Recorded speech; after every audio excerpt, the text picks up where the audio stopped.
WHAV Open Mic.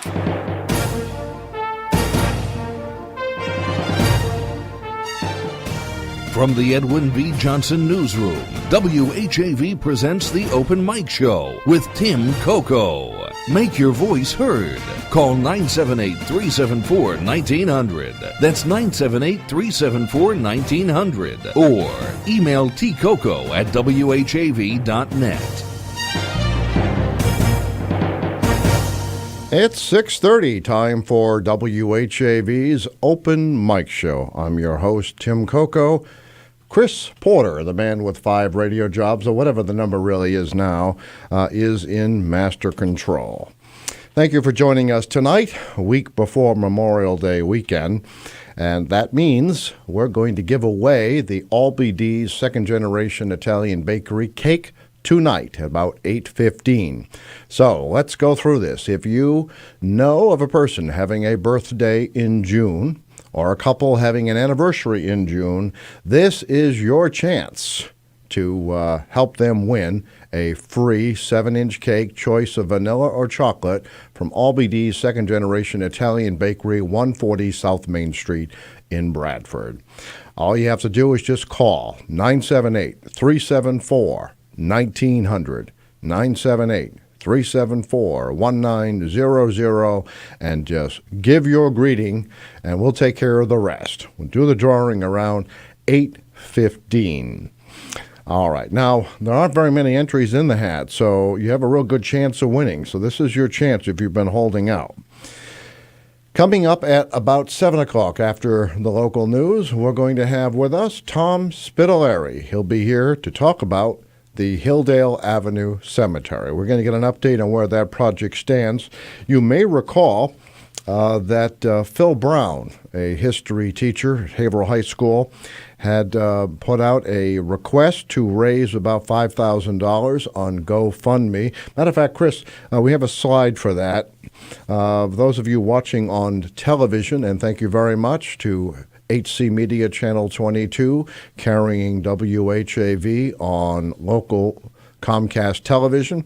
Also, you can find the video stream live on WHAV's Facebook page in high definition. Also, those of you with smartphones or desktop computers and want to watch, you can go to WHAV.tv on your computer or smartphone. Welcome to the rest of you listening on 97.9 FM WHAV. Well, in any event, we have a slide. There it is. For those of you watching on television, it might be a little bit easier to take down the GoFundMe address. It's GoFundMe.com/Hilldale-Cemetery. And there might even be another hyphen, fence. Hard to read, actually. But I would say if you want to donate to the campaign, they've reached about $3,000+ toward a $4,500 goal to replace fence posts and related parts at the Civil War era Hilldale Cemetery. So we're going to learn more about the status of that project coming up when Tom Spitalere joins us. You know, speaking of FM 97.9, today I actually heard from someone who did not know the station was on FM radio. Yes, I know we talked about it for years, but it actually did happen last September. So make sure you spread that word. Put it on your car as a preset. 97.9 FM WHAV reaches all of Haverhill and every surrounding town and then some. So get into the habit, because sometimes we're interrupted on television, or perhaps you don't have a device that's capable of picking up WHAV's streams on the internet. FM radio, very reliable. Did you know that 92% of Americans, adult Americans, have access to FM radio? In the cars, in the homes, it's ubiquitous. So radio is alive and well, still reaching enormous part of the population. We also have another contest. I hope to wrap this one up pretty soon, because we've given as many clues as I think we can give. But our friends at Kimball Tavern Antiques, corner of Salem and South Main Streets in Bradford, are giving a $10 gift certificate, same as cash, to the first person who can answer their trivia question. And the question is, who's the man on Lowell Avenue who once collected hubcaps? It was pretty obvious this man collected them because they were on his house. They were everywhere. And I don't know how much of this is legend, how much of this is fact, but apparently there was a big pothole in front of his house and cars would lose their hubcaps. Now, today we don't really have as many hubcaps, but so all you have to do is name the man's first name, last name, and his nickname, and two of those three parts have already been answered. His first name was Charlie. His nickname was Keista. All you have to do is give the man's last name, and you can have $10 to spend at Kimball Tavern Antiques. No minimum purchases. If the item is $10 or less, it's yours for free. If you want something more than $10, it's $10 off. It's a pretty simple contest. And I will say, and I think for those television listeners, we have a graphic of Kimball Tavern Antiques we can put up. Really beautifully maintained. The Wood family did a wonderful job restoring this building that frankly was threatened once Bradford College closed. The college owned it. The college bought it some years ago because it was the birthplace of Bradford College. Apparently the original founders conceived of the idea at Bradford College over a beverage, we'll say. Maybe that's how other great ideas have started, over a certain kind of beverage. In any event, $10, same as cash. Kimball Tavern Antiques. If you can answer the trivia question, name the man on Lowell Avenue who collected hubcaps. We've given you his first name, it's Charlie. We've given you his nickname, it's Keista. So all you have to do is give the man's last name. Take a guess. You know someone who lived on Lowell Avenue? Maybe you know. All right. So those are the big items. Last week, I felt bad that I could not be here when Russ Conway came on the program. Mark LeMay did a wonderful job, frankly better than I could have done, interviewing Russ Conway.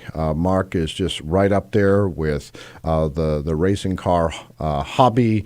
Whether it was Pine Speedway or Hudson. We even learned about Arundel, Maine. All kinds of things, but the biggest reason Russ Conway was here was to help us salute Ken Smith, the late president and chairman of the board of Pentucket Bank, who passed away in February.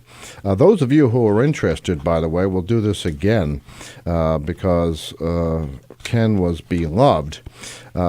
His visiting hours are going to be Tuesday, June 6th. So that's coming up. Tuesday, June 6th, between 2 and 4 and 5 to 8 at Paul Rogers Funeral Home in Monument Square. Then there's going to be a celebration of his life on Wednesday, June 7th, from 4 to 8 at DeBurrow's Function Facility. That should be quite a presentation to Ken Smith.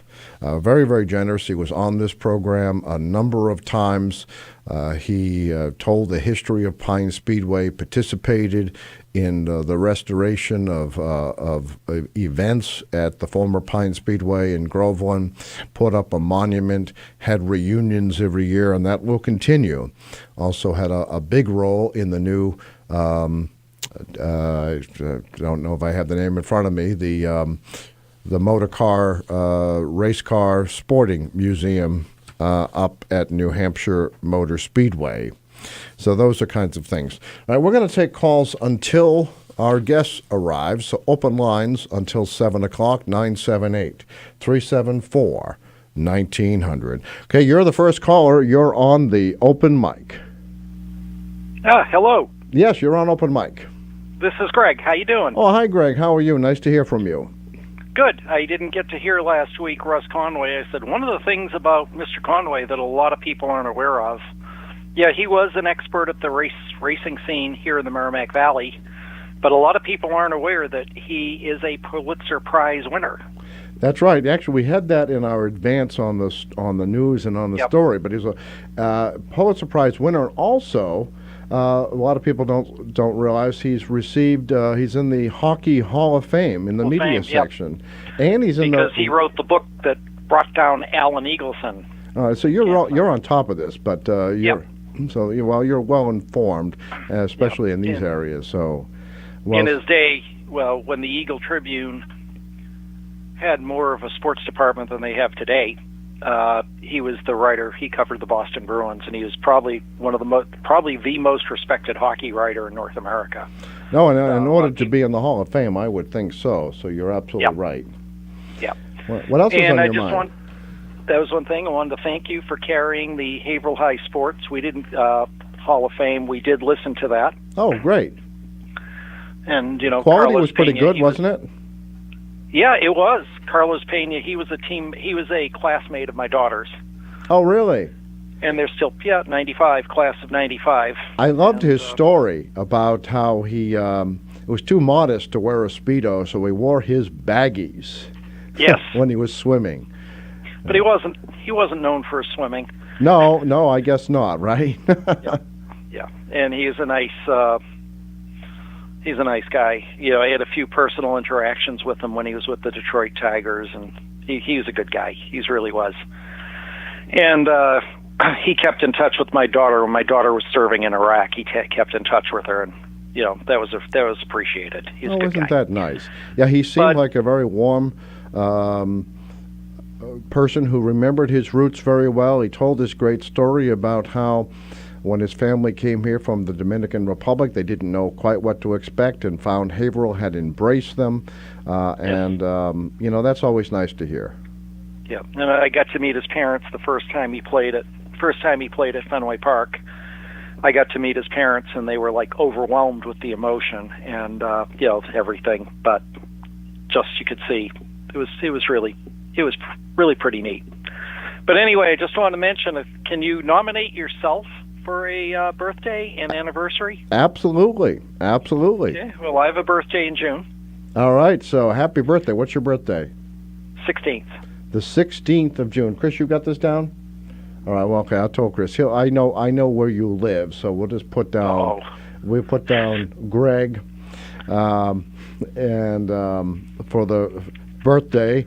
And did you have an anniversary coming up too? As a matter of fact, I do. June 9th, we have our 44th. All right. So birthday and or anniversary on that entry form. Well, very good. Very good. Congratulations. Okay. Thank you. And so I don't have much else to say tonight. I'm going to go back to my dinner and listen, and be talking to you soon. All right. Well, I really do appreciate your call, and it's really good to hear from you. Thank you so much. My pleasure. Have a good night. Thank you. Take care. All right, Greg is very, very, very, very much involved with local radio. He was one of the people who actually helped to save WHAV back in the 90s, and more recently helped to save it now by helping as a member and a donor to get the new WHAV on the air. So we're very much appreciative of donors. I suppose this is a good time to mention that if you haven't renewed your membership in WHAV for 2017, or maybe you've never become a member, there are a lot of good reasons to become a member. One, there are some actual benefits. You get a membership card and a bumper sticker. But on top of that, when there's a special function, like in March, the 70th anniversary of WHAV and the formal dedication, all members were able to attend and eat and enjoy live music at Maria's because they were members. So here's a good chance for you to become a member. You can do it online at WHAV.net. Just click on the membership tab and you'll see a bunch of options. Or if you're one of those who'd rather send a check, don't like using your credit card online, although we're told it's perfectly safe, you can always mail a check to WHAV at 189 Ward Hill Avenue, here in Haverhill, 01835. WHAV, 189 Ward Hill Avenue, Haverhill, 01835. Now, we haven't really gone through this list in a long time, but I realize that things are tight. But if you already get a newspaper subscription, for example, and you actually physically get the paper, it's about $350 a year. Well, you can get a news membership at WHAV for only $100 a year. And in a sense, it's a subscription. Okay, you say, well, hey, wait a minute, I'm getting away with something. I'm getting to listen for free. Well, yes, but too many of you listen for free. We won't even be able to provide that. News is very expensive. And you may know my background.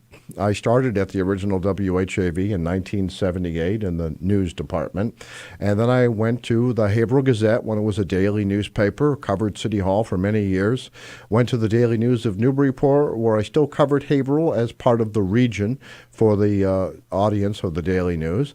And news is expensive, which is why everyone else is cutting back on it. So WHAV, whether online at whav.net or on the air every half hour during the day, provides more local news more often than all other news sources combined. If you get the Globe, for example, you might get an occasional story. It really has to be something big. They're not doing that. That's not their job. WHAV is the only Haverhill-based news source. So pardon the pitch, but you can also Chris will take your credit card if you want to call on the phone, but you could also go as low as $10 if you're a student or a senior citizen, fixed income. We understand that. $10. If you'd like to do the news subscription, you can also do it monthly, automatically be withdrawn from your bank card or your credit card, and that's only about $8.33 a month. So it's a way that you can do that. All right, we're going to take a brief break this hour. I believe we have Civil Liberties Minute. And then we're going to come back. We have some calls backing up. We'll take those calls in just 1 minute. Mike! Tim Coco and the Open Mic will be right back. Get in on the action. Call 978-374-1900 or email tcoco@whav.net. If you are enjoying this program, please consider making a donation right now. Your donations to not-for-profit WHAV help keep these vital community services on the air. Donate online at www.whav.net. Broadcasting on the Armstrong FM system, this is 97.9 WHAV. Catch the wave! Suspense, a weekly anthology of notable melodramas from stage and screen, fiction and radio, presented every Monday night to bring you to the edge of your chair, to keep you in suspense. Listen to the new Suspense with a company of Hollywood actors and surprising guest stars, Monday nights at 10, with encore performances at 1 a.m., right here on WHAV. Remember, only local radio can bring you this feature opportunity, but only WHAV does. Let's celebrate 20,000 small victories for justice. I'm Bill Newman, and this is the Civil Liberties Minute. For years, at a Massachusetts state crime lab, a chemist, Annie Dukin, falsified and fabricated evidence, falsified and fabricated test results, falsified and fabricated her official reports, which resulted in over 20,000 convictions. Yes, over 20,000 convictions based on tainted evidence and fraud. There have been years of litigation, and finally, in April 2017, some justice was finally achieved. 3 months earlier, in January, the Supreme Judicial Court, the state's highest court, ordered the district attorneys across the state to dismiss the cases of the Dukin defendants unless there was some extraordinary reason not to. And in April, the district attorneys did what the court required. So, the convictions are finally gone, but the consequences of them aren't. People have had their careers put on hold. Driver's licenses have been seized. People have been evicted from their housing, and others have been deported because of these convictions. As Matthew Siegel, legal director of the ACLU of Massachusetts, said, quote, "Today is a major victory for justice and fairness and for thousands of people in the Commonwealth who were unfairly convicted of drug offenses. Unfortunately, the victims of this crisis waited far too long for justice." The Civil Liberties Minute is made possible by the ACLU because freedom can't protect itself. WHAV Open Mic!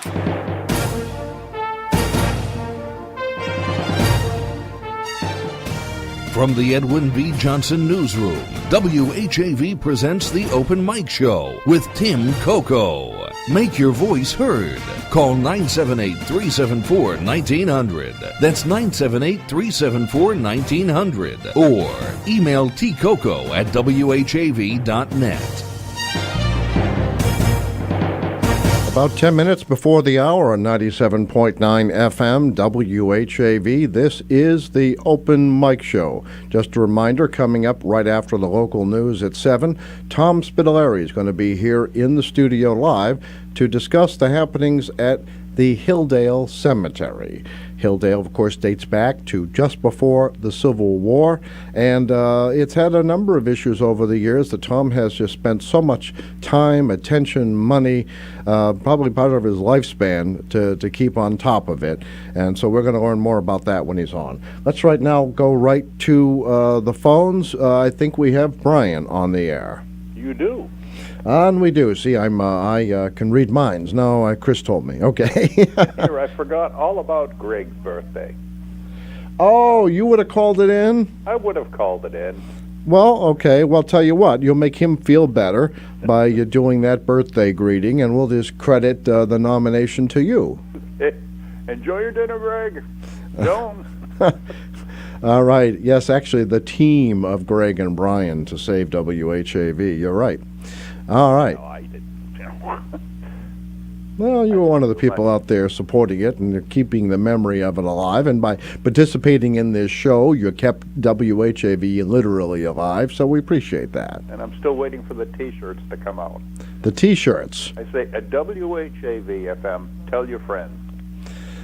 You know what? It'd be a great idea if we could afford them. Yeah, well, we got to get those merchandising. We got to actually. I suppose we could start selling them. Maybe they'd have a street value. I don't know. Well, it's a good idea. We'll have to work on that. What else is on your mind? Oh, nothing much. I was having a conversation with a friend of mine recently about the rail trail over in Bradford. Yes. You know, and everybody's going gaga over these rail trails. You know, springing up everywhere, and yeah, a lot of communities have them. I'm sorry that they're pulling up tracks and this and that because, you know, they could have very easily put together a plan for some like light rails to go along these trails. Well, you know, actually, you know, you raise a very good point because when we pull up these tracks, we have given up completely on ever providing public transportation on those lines or light freight, as you mentioned, and we have made ourselves even more committed to the combustion engine. Yep. And so you're absolutely right. You're absolutely and they had right. those little lines. They stopped all that back in the 30s, you know, and although I remember one time, and this must have been the 1950s because I was a little kid, and I remember looking out the window across the bridge, you know, across the river, and seeing a passenger train going. They must have been just working it, you know, and whatever because they didn't have rail service. Oh, so they kind of just had a run for some reason. Yeah. Well, right now we have what. My mother was on the phone, and she was pointing. She was pointing out the window, and I looked out the window, and I saw this passenger train over on that line, the Georgetown, Newburyport, whatever line they called it back. That's right. That was, I think it was the Georgetown line, but I bet we have some railroad enthusiasts, my brother being one of them, might actually know. But, you know, that was, I actually see your point. Okay, so we're going to open up some vistas to the river. Okay, that's always a nice thing. But we are actually giving up on another aspect of the environment because right now, and I know that we had the trolleys in the 30s, I think you were referring to those, and we had all those things, and I know for many years Newburyport couldn't bring a train any further because the turnstile was, I guess, it locked in the disconnected position and rusted, and it was never used again. Still feels like Hooterville, doesn't it? Yeah, so Brian and I are getting on the Cannonball, and we're going over to Pixley or Crabwell Corners. I'm not sure if they stopped there. Rail trails and you know, people walking along there, that's fine. Realistically, I don't know how far people are willing to walk. I mean, it's a good thing. Walking is a good thing, but still, I think that we're missing out on a whole lot, and especially where everybody is doing these rail trails. Well, I suppose, I mean, if we connect all the old rail trails, and Methuen is working on theirs, and others north of Boston are working on theirs, I suppose it's a nice bicycle route, that kind of thing. It doesn't really do much for you, I guess, now does it? No, not anymore. No, but I suppose, I mean, and the city council, what do you think of the city council last week? I thought it was a thoughtful gesture. Frankly, sometimes the mayor and the city council might fight and argue, and it was nice to see the city council put all that aside and name it the James J. Fiorentini Bradford Rail Trail. He didn't ask for it. In fact, well, I know he didn't ask for it, nor did Brian Dempsey for the other, but I think that if I had to vote on that, I would call it the Bradford Rail Trail, because, it's true that, even though I was not really in favor of it, he did a lot of work for that. But, people propose legislation and they name stuff after you. Right. Well, on it's kind of funny. We had another news story today where that comes up. I'll try to remember to get back to that. But I've already forgotten that, so I'll go to the one I was going to say. The Environmental Business Council of New England gave, it's in our news, it's on our website, it'll be in the regular news tomorrow, but gave Covanta, the energy from waste plant right here in Ward Hill, an environmental award, and it's the John A.S. McGlennon Award, if I'm remembering that right. And of course, you always say when you hear the name of the award. And by the way, Covanta seems quite deserving of this. I guess quietly, many of us don't think of it, but they've become one of the largest recyclers in the Commonwealth. Is that right? And I think it's in their best business interest because you can't burn metal, and so they have nothing to lose to recycle it and everything to gain. So they, according to what we had today, 70,000 tons of metal and 4,000 tons of ferrous metal, so magnetic metal, I guess, and 4,000 tons of non-ferrous metals, according to the Business Council. And the John A.S. McGlennon, for whom the award is named, was New England's first regional administrator for the Environmental Protection Agency, appointed by Richard Nixon. So I suppose it's good. I just wonder someday, 100 years from now, whether they're going to say, it's like it's all of our schools. Bartlett. I go to the Bartlett school. I wonder who Bartlett was. Right. Well, I went to Nettle School, and a lot of the kids who went there just assumed that Dr. Nettle had passed away because the school was named after him. Well, let's see. I think we had the similar situation with Albert B. Constantino, ABC. And we used to call it the ABC school, which sounded like, well, that's a good name for a school. Learn your ABCs. But no, all of these. And, of course, there was this big controversy. I dwell in the past sometimes. This big controversy 20 years ago when the school committee said, we're not going to name the new schools after people. We're going to name them after places. So we got Pentucket Lake and Bradford Elementary and Silver Hill and Golden Hill. And yeah, well, I don't know. What do you think? Should we have named them after people or said, no, what? Like your thought on the rail trail? No, maybe it's better this way. Well, I think that people are still just going to call it the rail trail anyway. But maybe they'll want to put up a plaque or something. Well, they'll have something. I don't know. And I guess Team Haverhill is donating. This is on the city. This is what I was going to say. On the city council agenda tomorrow is donating all kinds of sculptures. So I just hope that they're well lit and protected. But that's a very nice gesture to have kind of an art trail as well. So anyway, we mourn the loss of the locomotives, but we do that. Yeah. Yeah. We need more transportation around. All right. Well, I'm actually afraid we're out of time, Brian. Okay, well, But you're going to be listening for our guest, Tom Spitalere? yeah. All right. See what he's got to say, and in the meantime, we're listening to 97.9 WHAV LP Haverhill. Perfect. Legal ID right there. Thank you so much, Brian. All right, Tom. You have a good evening. All right, you too. Thank you. Bye-bye. All right, we're gonna be just a second late for news. We're gonna squeeze in a birthday call, so it's right here, right? You are on the open mic show. Are you there? It's on my side, right? Yeah. You're on the open mic. Are you listening? Listen to your phone. Are you there? I don't have anybody here. Maybe they hung up. The light is still on. Okay, folks, that's live radio for you. One last try. You're on the open mic. All right, we'll try to deal with that later. Well, there'll be another opportunity. Leave that caller, if they were disconnected or something went wrong, just call back during the news. We'll figure out something. We'll be back right after the news and weather with Tom Spitalere to discuss the Hilldale Avenue Cemetery. Be right back. Open mic! Tim Coco and the open mic will be right back. Get in on the action.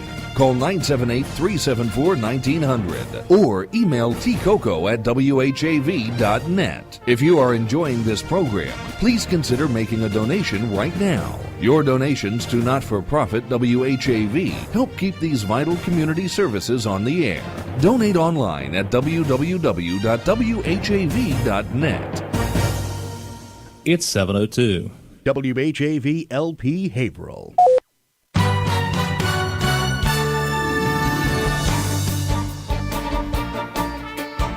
Here's what's happening in local news. Saying the Haverhill School Committee is out of touch and needs fresh blood, a second newcomer has taken out nomination papers to run for a seat on the board. Alicia Smolar took out papers recently from the Haverhill City Clerk's office. She describes herself as a stay-at-home mom with a daughter in 5th grade at the Silver Hill Horace Mann Charter School.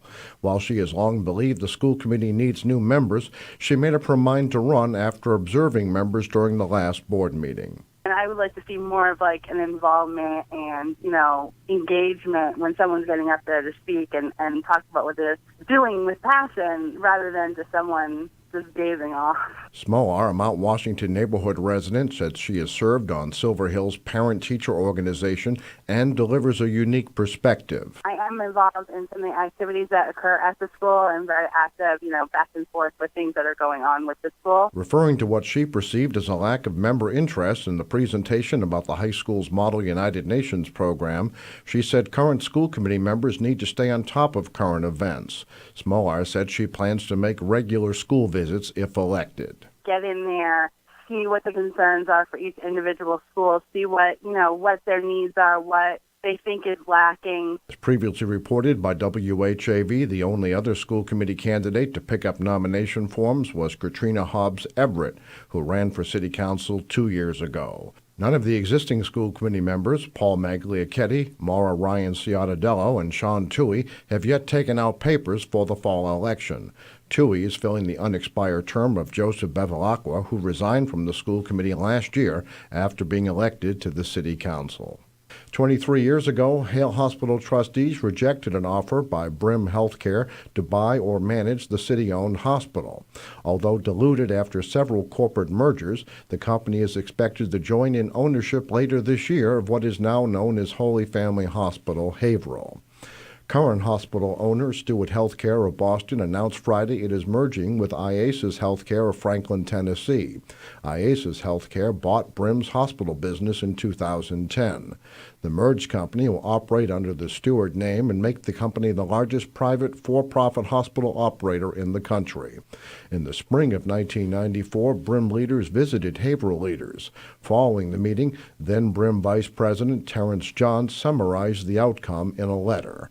Once you have decided the course of action regarding your current contractual obligations, I would like to discuss any combination of management, leasing, or ownership of the Hale Hospital and the Glen Nursing Home. Because the city had a contract with Quorum Health Services, Brim officials were legally hindered from making a formal proposal absent the city's specific request. Hospital trustees refused in 1995 to give Brim an opening. We desire to continue the services of Quorum Health Resources. We have the utmost confidence in their management, and they have shown what a professional management team can do, wrote then-Chairman Warren Fry. 4 years later, city hospital officials believe the hospital to be $70,000 in the black. A relatively minor loss of just under $60,000 was reported by Quorum during the first 6 months of 2000. By the end of the year, though, the city was dealing with a restated loss of $15 million.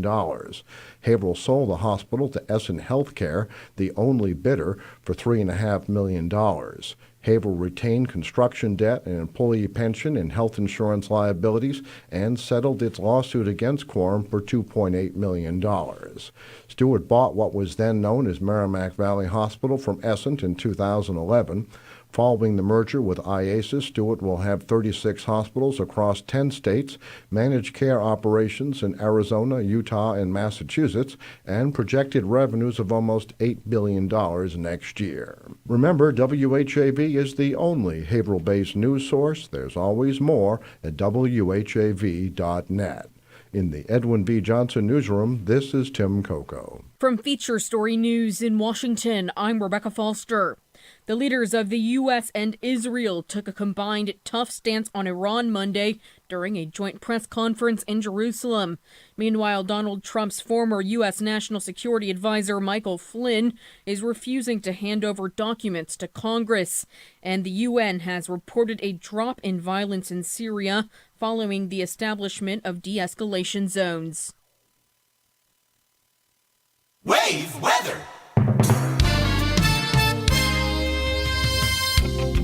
I'm WHAV meteorologist Gary Best with wave weather. Any showers end during the night, otherwise mostly cloudy. Low temperatures upper 40s to near 50. Periods of clouds and sun in 68 to 73 coming at you on Tuesday. Tuesday night, some clouds in the low 50s then. And clouds with occasional sunshine on Wednesday. Temperatures near or a bit over 70. This is Gary Best. You're next to Wave Weather in 30 minutes. This spot could have been yours. Support WHAV's local approach with your underwriting. Go to WHAV.net and click on advertising to reach thousands of new customers. WHAV, Merrimack Valley, open mic.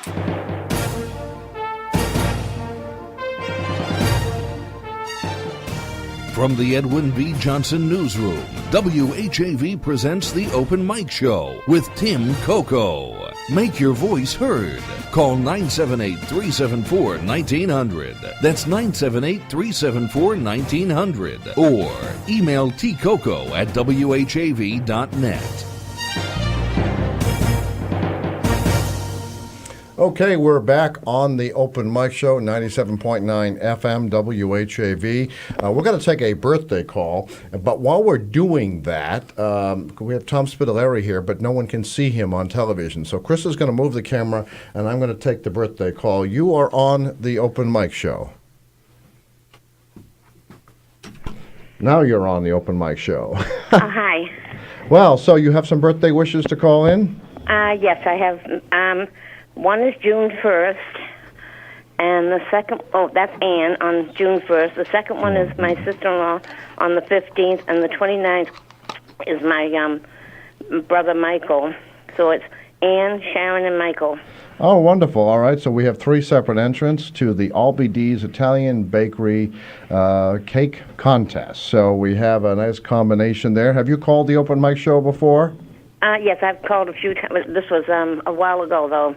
All right, well, thank you very much for calling. What is your first name? Ann. Ann, thank you so much for calling. All right, well, I hope you stay tuned. We'll announce the winner at about 8:15 tonight. Okay, thank you. All right, thank you very much for calling. And thank you very much. Do you have a question for our guest while he's here? Tom Spitalere is here. He's going to discuss the Hilldale Avenue Cemetery. If you have a question, he's got his headphones on. I was going to listen to it and see what he had to say. All right, then let's do that, all right? And then if I hear something, I'll call right back. Oh, good. Well, thank you very much for participating. Okay, and thank you very much. Well, take care. You too. Bye-bye. Okay, so now let's talk Hilldale. Let's talk graveyard. The graveyard. So and right. veterans. Well, yes, all right. That kind of dovetails Yes, well. it actually, we have over 400 Civil War veterans alone buried at Hilldale Cemetery with Memorial Day coming up. Well, that's right, and that's kind of one reason why you're here. We have Memorial Day coming up. Now, we've heard over many years all of the work that you do there. Let's start with the very, very basics. What interested you in Hilldale Avenue, and when was that? All right. Back in 2008, the Essex National Heritage Commission had this guide out for most cities and towns in the commission. Now, for most people listening who don't know this, the Essex National Heritage Area covers Newburyport to Saugus, Cape Ann to Lawrence. So this whole region we live in. And they gave away some awards last week. They give away some awards, and too. And there were some behavioral organizations like Whittier Birthplace, with whom I'm associated. And there was Creative Haverhill, I believe, received one. Rocks Village Historic Association. And I bet I'm leaving someone out. I'm just getting old, folks. All right. So they came up with this booklet about each city and town, and in there it gave suggestions on what better to do with your community to help preserve your community, open space, land issues. It's online. You can go check it out. At that time, I was also then chairman of the city's historical commission, which is a government board. And in there it said this is what the commission needed to do: demolition delay, scenic roads ordinance, and cemeteries. The cemeteries needed to be cataloged. So I started with a small one up on Carleton Street. Oh, I know that one. I grew up in the Bradley Brook area. Second West Parish Burial Ground. We started cleaning up that cemetery. I got volunteers together, had the proper way to do it. But I've always been fascinated with graveyards ever since I was a little kid. Oh, okay. I've always loved graveyards. Graveyards to me are outdoor museums. I was going to ask you if it was because of like you were a horror reader or something. No, it's for their history. Right, they tell stories. You walk into a graveyard, especially an old one, say Pentucket and Haverhill. I know it's a little off what we're discussing, but we'll get back to that. You can actually look at the death dates and go, "Wow, this whole family died within 3 days of each other. I wonder what happened." Then you look back, and it's a diphtheria outbreak, of influenza outbreak. There's a war might have broken loose in an area, especially during the French Indian War, the early settlement period. Absolutely. So there's a lot of great history in graveyards. So I've always loved them. In fact, even today, even though I'm the president of Hilldale Cemetery Association, you don't want to be behind me up north anywhere. Because if I see an old graveyard, I'll sometimes forget to put my directional on. The red brake lights come on. Yeah, the red brake lights are on. And I go check it out. So I've always had a lure for graveyards. So demolition delay, scenic roads ordinance, and catalog the graveyard. So we started cataloging the graveyards, and I was doing all these other things at the same time. And then down the road, I was not reappointed to the commission. So around 2008, I heard about Hilldale Cemetery, and I started complaining about it need to be fixed, it need to be repaired. Now, who actually owns it? It's owned by the board of directors. It's a privately owned cemetery. Okay, that's what I was going to get to. Yes. There's a couple of these, and some of them aren't very well funded anymore. Including us, correct. Okay, because I know we had on the air, is it Judith Kimball last year? Yes. Talk about Greenwood, and she's the sole surviving trustee there. And without a lot of new burials and that kind of thing, there's very little money. Right, we have the same problem as they do there. Now, how did you become a director? Okay. So I started talking about, I was still chairman of the commission, that something needed to be done. The Haverhill Gazette at the time wrote the story about every week about the problems that I were having that was down there. And then one day out of the blue in February, I'm going home because we had contractors at the house. I get a call from a Haverhill-based attorney, which I'm not going to mention his name. 2008, you said? 2008. February, okay. February, saying the board of... You've been at this a while. Right. The board of directors of Hilldale Cemetery has resigned. Do you want the cemetery? Well, since I've been making this think about it, I put together my own board of directors, and there we go. So What, they have to do some kind of thing with probate or something? How does one give away a cemetery? They just all resigned, and then the lawyer wrote up the paperwork that the new board took over. I became president of the new board, and that was it. Wow. So I don't think I knew that. Has that been documented? Yeah, I said that in the paper many a times. All right. Well, because I have to admit, some of the stuff I read in the paper, I believe I've heard you disputing. Yeah, so sometimes. I began to question what I was reading, and took it with a grain of salt. Right. So that's how we took over. That's how I got control of the cemetery. So from 2000, the first 5 years, we were cutting the lawn, blew through lawnmowers like there were no tomorrow. Because when I took it over, it was all knee-high grass. There wasn't one area that was manicured. And we went through volunteers because, as you know, getting volunteers is difficult. No. Now, if you get them folding paperwork, they like doing that. But when you have a 20.93-acre cemetery of rolling hills noted as a terminal moraine, and I'll define that. Terminal moraines have been around since the Wisconsin ice glacier receded 10 million years ago. They're natural hills. Oh, okay. So that's what Hilldale is made up of. That's what most of Haverhill is, terminal moraines. Okay, I'm going to have to say now I've been learning some of those terms for different reasons because I had the job of siting WHAV's tower, which we ended up luckily at the original transmitter site at Silver Hill. But I learned that some other hills in Haverhill are what? Drumlins. Drumlins, correct. So is that different than? Yes. Oh, my goodness. Okay. I have to learn another glacial term. Yeah. So I learned about drumlins, which apparently is just big hills of dirt left behind as the glacier moves. So what are they? Terminal moraine, the way the hills were carved out. So our biggest problem is not the flat surfaces.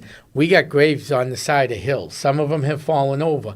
You would think driving by it might have been kids. It's not. We have one. I got to get. Literally, the grave fell out of the hill. The stone tipped over because it's on the side of the hill. So the rain, snow, everything slides underneath the base. It lifts the base and tips over the gravestone. Oh, we did have a lot tipped over by vandals through the years, and Allen Excavation came on in 2010, and he lifted over 300 gravestones for us free of charge. Isn't that nice? So you've had some help. You can't do it alone. I have to thank the community. The community has been great since I started this. I mean, it's hard to get the volunteers because... Let me try to understand this, and this may be that our listeners are also trying to understand this. Now, again, this is why I sometimes take a grain of salt with what I've read. Is the city pauper cemetery adjacent or not related at all to this? The city pauper cemetery is adjacent to Hilldale. Okay. All right. So we got that part right. Yeah. And do you play a role with that as well? No. At one time, we have proof of this, the city pauper cemetery was originally Hilldale. They took it by domain for the pauper cemetery. So this was part of the 1859 cemetery taken by eminent domain for paupers, poor correct. people who needed a place to go. Mm-hmm. I never knew that.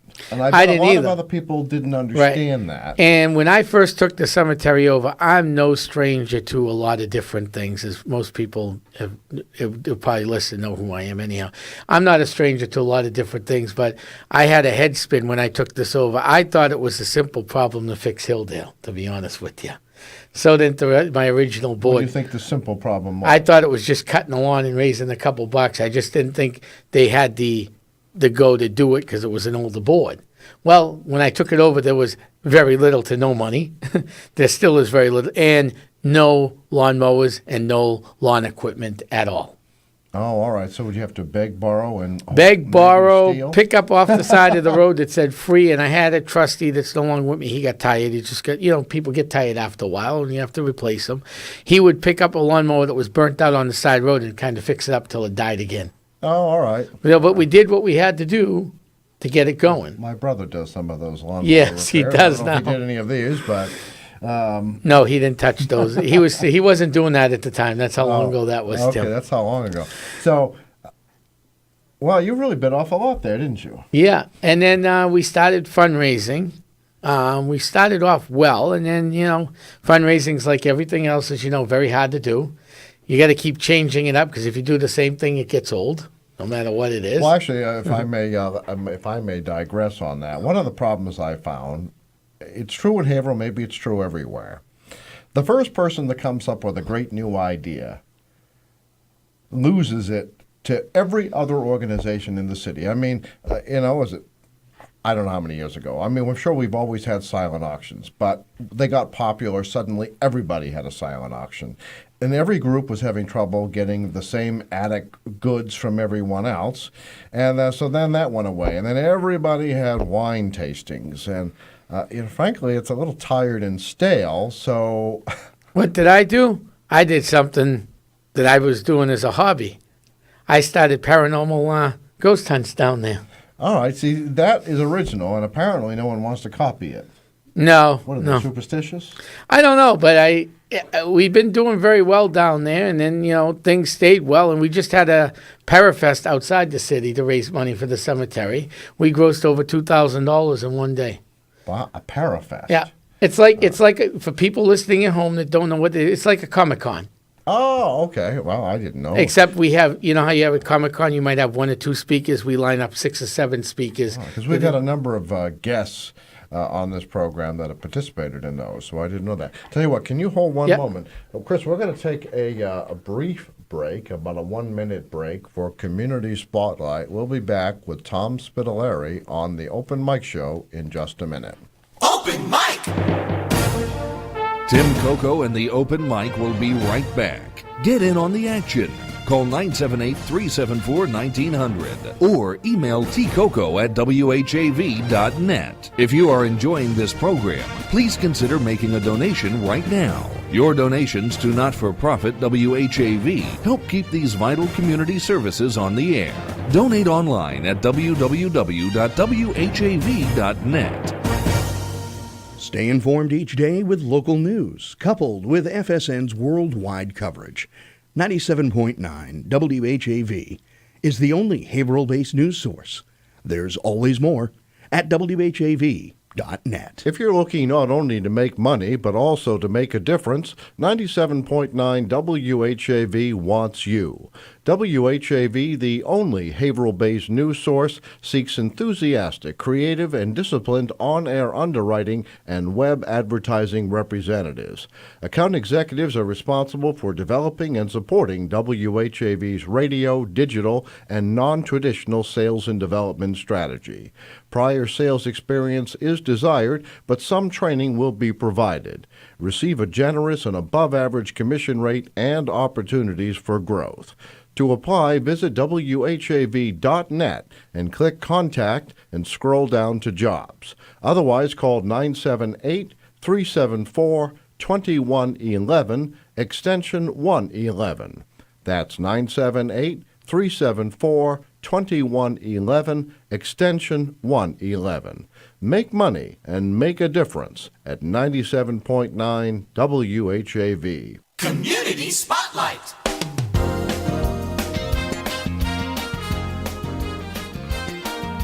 Valley Works Career Center holds a weekly networking for professionals group every Monday afternoon from 1 until 3:30 p.m. The group is open to people who have a professional approach to their careers and are interested in networking with other like-minded professionals who are moving their careers forward. The meetings take place at the Career Center, 255 Essex Street, in the City Hall Annex in Lawrence. For more information, call 978-722-2000 or visit valleyworks.cc. Someone you know is on WHAV. To submit or read your own nonprofit announcements, click on the Contact tab at whav.net or email news@whav.net. In the Edwin V. Johnson Newsroom, this is Mark LeMay.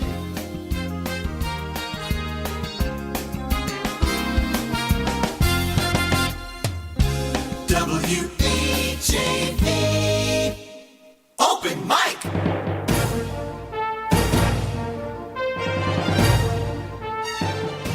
From the Edwin V. Johnson Newsroom, WHAV presents the Open Mic Show with Tim Coco. Make your voice heard. Call 978-374-1900. That's 978-374-1900. Or email tcoco@whav.net. We're back on the open mic show. Let's see, 7:25 Monday night with Tom Spitalere and yours truly, Tim Coco, open mic. All right, so we have a little bit of a understanding of your role in the cemetery. Now, what I found fascinating is, well, you say they're history books of sorts and museums, I think you said. And I was surprised to find out that this is 1859, just prior to the Civil War. Do you have any sense that the founders knew this was coming? Because it filled very quickly, didn't it, because of the Civil War? Well, it filled quickly, but, I think what happened was when Mr. Chase started the cemetery, he was one of the partners in it, D&D Chase Lumber, that was located in downtown. Not related to the former mayor. I'm not sure. All right. But D&D Chase Lumber was located in the old DeLuca service lot, this car lot, which is now the train station parking lot. Oh, okay, really? Yeah, that's where it was. So they started as a private cemetery, and the war broke out. Well, I think by 1859, I think if you lived then, you pretty much knew, because I'm a history major, that the war was coming. Well, I would think so. That's why I asked the question. Right. I don't know for sure if that's why they did it, but when they did it, it became the premier cemetery in this region. We have a diamond stone of a guy that was a congressman from my hometown of Methuen. Really? Yep. It's right in the center of the Big Hills. Who was that? Or is that going to catch you off I guard? just caught me off guard with the name. I mean, it's only what? How many? There's 4,822 burials at Hilldale. And you can't remember them all? No. And 420 Civil War veterans, 2 Sioux War veterans. Well, that's interesting. It's 420? Yeah. So that when we did this story recently, that number was incorrect. Right. There is a monument at the top of Soldiers Hill that says over 300 stones. All right. So my historian, Joe Bella, went through the book and counted 419 Civil War veterans in our book. 419. Okay, so this monument led one of the fundraisers to misunderstand that. I'm going to just correct it going forward. 419 Civil War veterans. Now, I'm trying to think of all the... I don't think there's any way to really know this, but maybe you do. It sounds like the Civil War was one of Haverhill's highest casualties of a war. I mean, I don't know how many we have from Vietnam. Hold on 1 second. One of my great listeners just sent me a text message. Okay. It's Darius Pierce. Was the congressman. Oh, Darius Pierce. Darius Pierce. He's got the diamond-looking stone and a diamond-shaped grave site. Well, thank you, your caller. So that's helpful. See, this is. I think I think he told people this is on. What is that show about becoming a millionaire, and you can call out to your lifelines or what have you? Well, guess what? We don't have $1 million to give. That's you, all right. We might have some loose change. That fell sometimes it's tough to remember everything. Well, of course you wouldn't. But all right. So it was a. It's a big. I don't know. I have to say, this is going to get me interested in this hobby of sorts.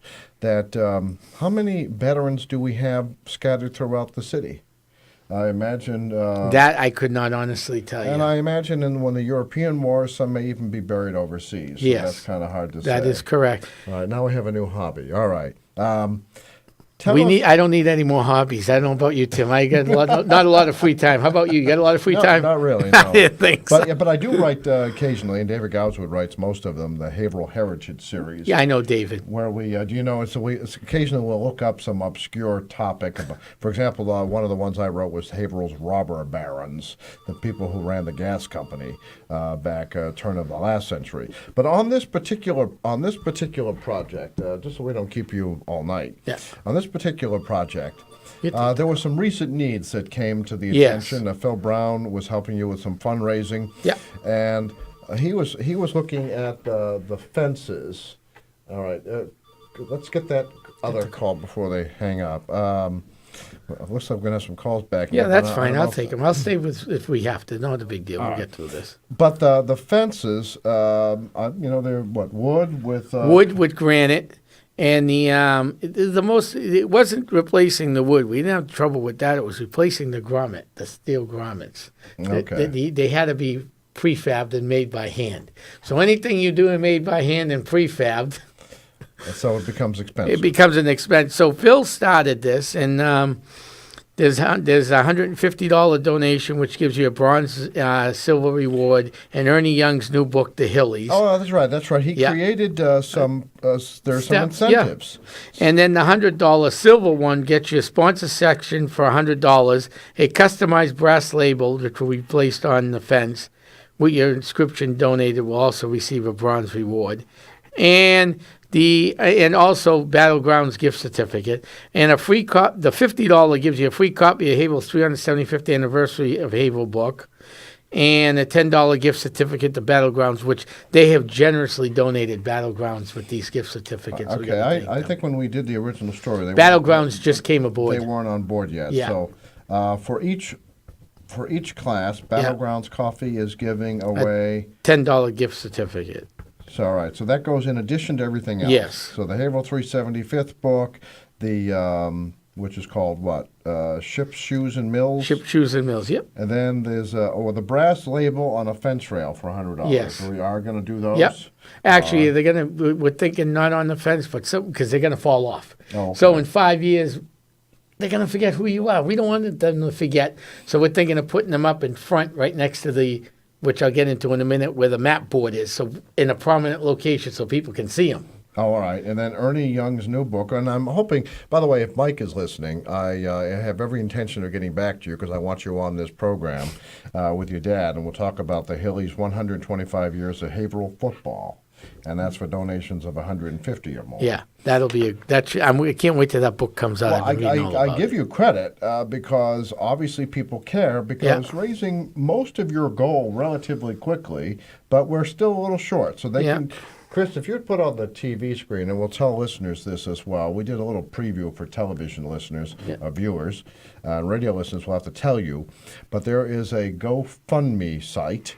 A GoFundMe.com page. I imagine if you just type in Hilldale in the search, you'll find it, because those of you listening on your car radios might have trouble. But I believe we're posting it for TV viewers, unfortunately low resolution for Haverhill Comcast. But GoFundMe.com/Hilldale-Cemetery-Fence. Correct. And they can donate right there. Is there another way they can donate?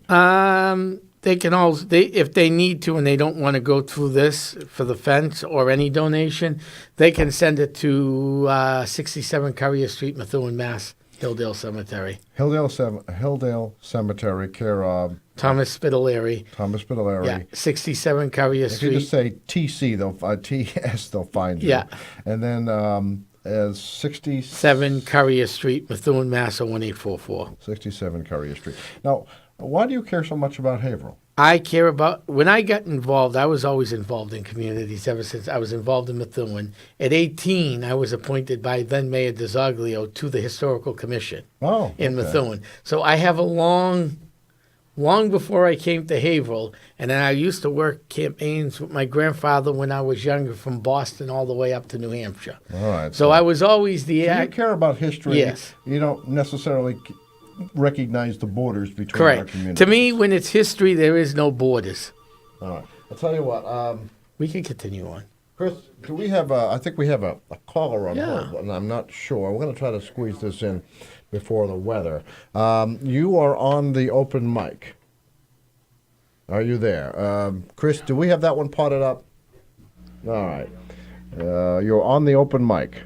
You can do the weather. I'll wait. You know I'm easy. No. This is David, open mic show historian, Goudsward. Hey, Dave. How you doing? Good. Dave, what is your thought on this? I'm against it. If Haverhill is for it, I'm against it. All right. Well, I like to. That way, I've got some room to spread out. Right. Actually, I've got a technical question about Hilldale for you, and albeit I have not been in there since I wrote Lovecraft in the Merrimack Valley, so it's been a while. And the question is, now that somebody is finally doing some work in there, and thank you again for doing it, are we recovering any headstones, or are they just gone? We've recovered a lot. Thanks to Kim Acasio and Acasio's Martial Arts, Comcast Care Days, and Tammy Dabrowski and her son Nick, who now are on the board, but it started off as an Eagle Scout project. Oh, nice. We've actually cataloged the front sections of the cemetery and found there were some not even in our listings.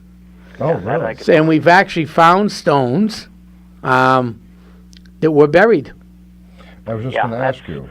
I have a vested interest in that. I have an in-law who's buried in there as an infant, so I don't think there's even a headstone, to be honest. So I don't expect it shows up anywhere. Well, if you get a hold of me afterwards, we'll look it up for you. I have the list. I know he's in there. I've seen the index, the old card catalog one that Yeah. Greg Lang used to have at the library. Is that where this stuff is he's in stored? there, but I'm almost positive. The other one that I'm really more interested in is Charles W. Smith. And he's buried near one of the Civil War markers that is still standing, which is Daniel Smith, his father. And that's kind of a pet project of mine. Is He's that one of those Tryout unsung Smith? Haverhill heroes. Is that the Tryout Smith? That's Tryout Smith. Because those of you who are longtime listeners, David Gouds has told us about Tryout Smith, where you could contribute to amateur journalism in his publication. Was it the Tryout? Just called the Tryout. The Tryout. Yeah, try it out. There you go. All right. So I'll look up Charles W. Smith for you. Okay. And we'll try to I've locate actually him for you. stood on the plot, but I wasn't about to start sticking, metal rods into the ground. I know that gets you in trouble quick enough. I bet Tom appreciates that. Yeah, we'll do our best. I'll look him up and see where he's buried in there. He may not even be on the father's plot. He may have his own. Hard to tell. It was a very poor family. Do you know the age? Do you know the year Charles W. died? That would help me. I'm as good at numbers as you are. I can find it quick enough. In fact, I think I put a picture of his father in Lovecraft in the Merrimack Valley. I hate to plug my own book twice in the same sentence. Yeah, there you are. Good. I'm going to have to get that book. Well, it's a fun book. Tryout Smith was one of the last few going in there. 1946, I believe, is when he was put in the ground there. 1946. All right. Well, that's a good 46, question. 47, somewhere in Well, there. at least then if I have 5 Charles W. Smiths and, they were all 1800s and one says 1945, we're probably right on the money. Yeah. And there was a family plot. There's a number of names that are attached to that cemetery that I know about. That, in fact, I think one of them might even be another distant relative, a Boynton. But well, if you want, I can actually. My number's been made public. It's all over the Google my name. You'll find my cell phone number. Not this week, but if over the weekend you want to call to set up a time we can meet next week, I'll give you my cell phone number. We can meet. All right. It won't be next week since I'm in Florida. Okay. But, well, when you get back from Florida, give me a call and we'll set up a date. I'll put my cell phone out over the radio because it's already out anyhow. If you Google my name, you'll find the cell phone number. It's not top secret. All right. Super top secret. Yeah, super top secret. Okay. Thank you. I like them that way. Is that something you want to do or no? Yeah. My cell phone's 978-376-2807. That's a terribly kept secret. I know, isn't it? All right. Well, okay. So we've made a connection here, and Yeah, I thank guess you. that raised a question for me. Okay. Cemetery's no longer open for new graves. No, actually, we've had, since I took it over, we've had about 12 or 13 new burials. Really? No. Is this because people bought plots, or they have? They've already family had them. reservation? That's what I thought. The last one, no. The last one was a family member that died. Sad situation. And the family member donated one of the open plots to the other family member for the burial. Oh, okay. But otherwise, you're not encouraging this. Well, we are because we actually took, thanks to some big local construction companies and some other people, we took the central lawn that was flooded when they raised Jew Street, now Hilldale Avenue. Okay. It flooded up the center. We backfilled the area in. We are trying to raise funds on top of the fence funds to finish the new graveyard. That's Wow. what the pile of dirt you see if you drive by there and you're wondering what that's there for. All right. And this will, in a way, help pay for the maintenance because you're kind of rebuilding the fund. Correct. Let me ask you this: was there a trust fund left over? No, Not much of anything. Oh, all right. Let's put it this way. What was left couldn't even get you a decent used car. Oh, all right. I think in the term language we use today, you'd get yourself one from a junkyard with what was left. All right. So you've had an uphill battle, and Yes. you've apparently done But more than right. you've received I credit couldn't for. do it all by myself. I have Teresa Brown, who works real hard behind the scenes with the books. Tammy Dabrowski, who heads my cleanup for me. Where are the books kept? The books, we have them in the secretary's home, but anybody. There's no building on site. No, there's no building. But if you need the information, you can call my cell phone. We'll look it up for you and get back to you. Tammy Dabrowski and Nick, who lead the volunteer services coordinators who clean up the cemetery for me and help get Comcast in.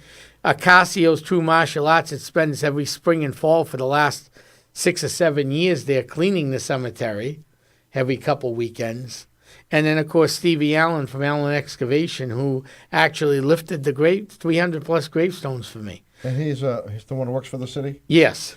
He was just honored, actually. Yes, for saving somebody out of a burning house, him and another one of his colleagues. That's right. So, because we had a story on that. I don't think anyone else had that story, come to think of it. And that was on Hilldale, right? No, I don't think. I think it was it was off of Lawrence Street. Oh, I went up that way. I'm trying to remember. Anyway. I can't remember now. All right. So, in summary, we've kept you here a while. Don't worry about David, are you still on the line? But I'm never sure. We forgot this caller on the phone. Sorry. It wouldn't be the first time. Anything else you wanted to ask or add to this discussion? No, David? but I'm very impressed that he knew the original name of Hilldale Ave. Oh, see? Well, That's getting to be a fairly obscure little detail. Wow. Yes, it is, actually. Actually, how did you know that? Just as you old maps. We have a map actually, thanks to Nick Dabrowski, the Eagle Scout project. We have a map board up at the front of the cemetery now, where if you know the plot, you can actually go look. Yes, you got the map there because we don't have an office. So the best we could do was put up this map board, and it is lit, even though we had one of the lights busted on us. But we are getting that replaced by Memorial Day. Really? How is solar it lights? powered? Solar. Okay, I was just going to ask. And our flag has solar light on it too now. Well, and that's pretty ingenious. I was just going to say, can you afford an electric meter there? You don't have to. No, not with solar. All right. Well, that's one saving grace. Tim, get with it. Yeah. Well, no, I have to say, I'm impressed because I would say that someone other than Tom might not have thought of that. Actually, that came from Tammy. I have Tammy to thought admit, of that my one. approach would have been less proactive. I would have simply kept the records at the library. But that's more useful if you're an out-of-towner, not a local. Who just wants to look it up. All right. So now we have the records, Chris. You need them, give me a call. All right. Absolutely. I'm going to let you go so you don't get yelled at by your producer again. Well, I'm going to get yelled at because we're now so late for the weather that I'm going to have to tell him that we're going to take the next break a little after that. So, all right, thank you. Good to talk to you. All right. And good luck with Hilldale. Thank you, Chris. Thank you. All right. So, you have an opportunity here. You can either leave during the weather, or you can stay for the rest of the hour. I guess if the calls are coming in and we still got more to talk about anyhow. So I don't know. Do we have any callers there? All right. I'm going to ask that caller to hold. We're going to do local weather. We're way off schedule. We're going to do local weather right now, local meteorologist right here in the Merrimack Valley on Wave Weather, and we'll be back after that, continuing our discussion with Tom Spitalere. Open mic! Tim Coco and the Open Mic will be right back. Get in on the action. Call 978-374-1900 or email tcoco@whav.net. If you are enjoying this program, please consider making a donation right now. Your donations to not-for-profit WHAV help keep these vital community services on the air. Donate online at www.whav.net. It's 7:45. This is Pacifica Radio for the Merrimack Valley, WHAV. Hi, I'm meteorologist Gary Best. Do you need to know if it's going to be hot or cold, wet or dry? Well, find out every half hour, 7 days a week with WAV weather. I'll keep you in touch with up-to-the-minute reports covering the greater Merrimack Valley and beyond. It's WHAV for accurate weather when you want it. Wave weather.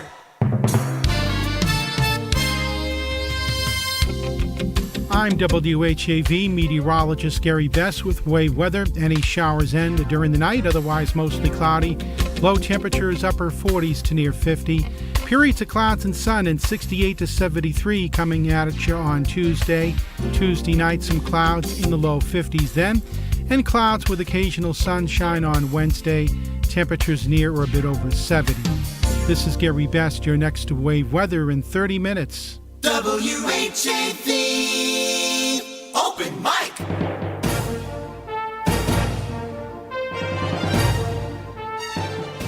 From the Edwin V. Johnson Newsroom, WHAV presents the Open Mic Show with Tim Coco. Make your voice heard. Call 978-374-1900. That's 978-374-1900. Or email tcoco@whav.net. We're back on the open mic. I think we have a caller standing by. You are on the open mic. Hey, good evening. Oh, all right. We have one of the Brothers Wood. How are you? Hi, Tom. Hi, Tim. Hi, how you doing, Mr. Wood? I know who this is. What's going on? Not much. Hey, this guy did a lot down there, too. He's got relatives down at the cemetery. He did a lot. My great-grandfather. Yes. Pa Wood. He had the old store up at Dustin Square. Half his family, there was 10 of them. And half of them are, they're over by the houses on the right. So I usually go in and clean up the lot. And I got some other relatives that go in too. And but Tom, can we get in? Is the gate open? Or? No. We that's a good question, Gail. The gate is locked right now. Again, we just had HPD there over the weekend. You had what? Haverhill Police Department. What happened? More dumping in the back. We're having major dumping problems. Oh, that's terrible. Yeah, I mean, that's been going on for years. And this stuff that's dumped over there this weekend, most of it could have been donated to the Salvation Army. It was good stuff. It wasn't junk. Oh, wow, that's too bad. So, I mean, so we've had dumping problems down there. Yeah. We did have a few trucks illegally go down there because they saw the clean fill and dump their dirty fill, which we have to pay to get rid of. Not dirty. I meant like rocks and stuff you can't spread. That's what I mean. Let me clear that up. What do you think? Tell them to park over to the pauper cemetery and walk through? Yeah, that, or they could park on Hilldale Avenue. They do allow parking on the street. I park my truck up by the old tomb because that's where my relatives are, back on that side. And if you want to get in there to do some major work, just give me a call and I'll open up the gate for you. Hey, how about, have you tried to get a nice riding lawnmower in there? Have you had a riding lawnmower? I know there's a lot of hills. We used riding lawnmowers in the past. We had one in there. It busted up. We had a new one that was bought that we had issues with.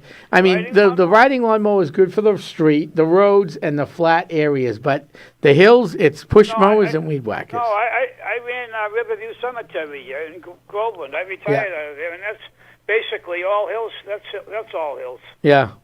But I did have a zero turn down. It was. I had an old Honda, but we did get a nice Mini Z Hustler, and I had to walk behind. But anyway, who did some work? Rick Atwood used to go in there too with the Boy Scouts. Yes, he really? did. Okay. And they used to pick up stones. This is Atwood Memorial. Correct. Right? Yeah, another thing, you know the property that the houses are on. Yeah. I believe that was at one time part of the cemetery. It was. And I have no idea where that money. I know who used to run it. He's since passed as Becker. We never know what happened. I never know what happened. But that was sold off in 1986. That late? Yeah. And Becker was in charge. And I used to clue him. I'd say, Becker, look, what's the story here? What happened? No. He would never. I used to see him at Bean Suppers. He'd never want to talk about it. Was this? I'm sorry. Was this Richard Becker? I believe it's him. Yeah. And he was general manager of the Haverhill Journal. He was. Yeah, 50 years ago. Yeah, well, he ran the cemetery, and he had some help in there because he had one guy mowing all through the summer. But it was hard to keep up. Tom knows It's tough. very hard to keep up. We have all volunteer corps, and we've done a good job. We've reclaimed 60% of the cemetery with the new volunteer corps director I have over there, Tammy Dabrowski, and her son I'm really Nick. sorry to hear about the people dumping the trash. Hey, it happens. That's why we had to lock the gate. We're not doing it because we want to. But we have how no about the choice. flag situation? I've done the flags in there before. Yeah, too. flags. They did them last year. It should be done this year. We'll have new flags up Memorial Day weekend. Oh, nice. I'm glad to hear that. I used to do it with the old man, Jenkins from Bradford. I used to do the flags with him, and if we ever ran out, we'd go to see Karen, the VFW. We'd get them off of even Mike Ingham. Yeah. But they've been doing a good job with the flag. We just replaced the flag.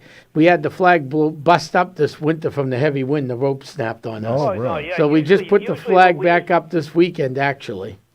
What we used to do down in Riverview Cemetery, we'd take them down after Veterans Day. Take them all down so they wouldn't be up over the winter. Yes, they don't take a beating. Tatted and torn. Yeah. But what was the name of Hilldale Ave before it was Hilldale? Jew Street. What was it? Jew Street. Jew? Jew, Jew Street. Wow, that's kind of strange. Look at the old maps from the 1800s. You'll see them. What's the first burial in there? The oldest one's probably somewhere, I'm off the top of my head, I would say right around 1849, 1850s. Yeah, well, the first one down in Riverview is 1723. Yeah, Hilldale's a lot newer compared to No, I know Riverview. it. So what happens so you got trustees, what happens if you pass on, then what happens? Well, we'll hope to have some new trustees in 100 years when I pass on. Just think, Mr. Wood, I'm going to be an old man starting next week. I slide downhill. I'm on the other side of 40. I turned 41 June 4th, so I slide down backwards now. Yeah, the beard's coming in. The what? The beard. The beard. Yeah. So you're watching on television. All right. Yeah. All right, guys. Hey, Thank hey, you. Tim, I want to give you, Tim, Yes. I want to give another clue. Okay, All right. Charlie was his first name. All right, we have. Okay, this is the trivia question, folks. Who's the man that collected hubcaps on Lowell Avenue? Keista was his nickname. His last name, I'm going to give you the first three letters. It's A-Z-Z of his last name. Is that how you spell it? Yeah, that's right. I'm pretty sure. Or maybe one Z. I'm not going to tell it. It's A-Z. Because my producer has some other spelling here, so. Well, how's he get it? I don't know where he got it from. Where did that last name come from? How's he spell it? Well, I don't want to give it away on the air. What's he got? Is A-Z. It's A-Z? Yeah. I think I know this family. I thought it was A-S as well, but. No. You thought it was A-S? All right, here's another one of these. Look, if nobody gets it pretty soon, we'll give you the answer. All right. Well, this has turned out. Tom's probably not aware of this, but we had one of these before that went on 6 months. It was the famous bowling alley contest. Name what? What was it? What did we have to do? Name 8 or 9. Yeah, Tim, we give a $10 gift certificate from Tim to Heaven. Tom's been over there. Yes, I have. Many a times. Thank you. Right. All right. Thank you so much. Have a good night. You too. Take care. All right, Chris. Just a note. Let's cancel the 7:45 break, and then let's get a wrap up with Tom. What do you need, and when do you need it? All right. Well, we need volunteers all the time. You can give me a call if you want to volunteer, and I'll put you in touch with the right people. Put you in charge. I got that. Donations for the fence, we definitely need. We want to get this thing done. And again, just go to the GoFundMe account, or you can send a check to 67 Carrier Street, Methuen, Mass. And in the memo, please put fence so we know what account to put it. The money goes to the right location, because we have the Hilldale Restoration account, what the money goes into fixing up the stones in the yard. Then we have the then the Hilldale fence account will go, it's got to be separated, as you know. All right. How far along are we with the work? The work for the fence, more than half the fence has been completed from Jeffery Lane to the gate is done. Okay. So we just need from the gate to the city pauper cemetery to be finished. All right. And I know they've been working on that on his time off on the weekend. So. And we've collected almost 3/4 of Yes. This. All right, so that's pretty. We're very happy with the rate it's coming in. We're getting a lot of great support from the community. I hear it every day in the community. Hilldale has been getting a lot of great press lately. It's helping. We have more people watching the cemetery than we ever did. I have very few calls now for parkers. Before I used to have a constant problem. But now I have neighbors, I have dog walkers, people are watching the cemetery, they're taking note of what's going on down there and they're reporting it. That means people are starting to care about things. And I'm very happy to see that. And again, without the help of Tammy Dabrowski, Nick Dabrowski, Ocasio's True Martial Arts, Kim and Herm, and Stevie Allen, we wouldn't be where we were today. And of course, Teresa Brown, who's been with me since day one. We would not be where we are today. Can you, just for those who might have tuned in late, just kind of summarize how many graves there are and whether they're all identifiable? There's around 4,820. That's what we have in the book. But we now have located some names on stones that aren't in the book. So once this project is done, the cleaning, we're going to go stone to stone, row to row, and recatalog the cemetery. Well, how do you suppose that might have happened? A family member gave away a grave or something? No, it just could have been they just didn't keep the book up. If you're going to keep a ledger book and you don't write in it, what happens to... You skip. Early on, the ledger book is accurate. We got pretty much everybody. What we're finding is the 70s and the 80s were not well kept. So if you had a relative that died in the 70s or the 80s, it would be great to know if you had a bigger family plot, because we're probably not going to have that name on the list. So if you look for Joe Smith, we'll say died April 18, 1980, for example, real quick. But the Smith plot's been there since the 1940s. I'll go to the 1940s and go over the stone, and hopefully someone put the name on the stone, because we don't have the 1980s list. All right. And then, again, for someone tuning in late and to get it closer to wrap, you are looking at opening the cemetery to some new grave sites. Correct. And we need money to finish the graves that we're doing, because we need to get grass seed. We need to finish leveling out the big piles of screen loam and getting that place well set up so it looks really nice. My goal is to have that cemetery fixed. And by bringing in new graves, you're also going to help pay for the entire operation. Correct. Because none of my board, none of my volunteers, we all do this because we love it. None of us collect a penny. Now, there was an old episode of Green Acres where Oliver Douglas, who's a star, complained about the poor telephone service from the Hooterville Telephone Company, and he was then handed the key, and he had to take it over. That sort of happened to you, is that yes. right? But I've enjoyed it. There are some times I've pulled hair out, but that's what happens. That's why I'm losing my hair, folks, at home. You can I thought you were just pasting it down below. Yeah. Okay.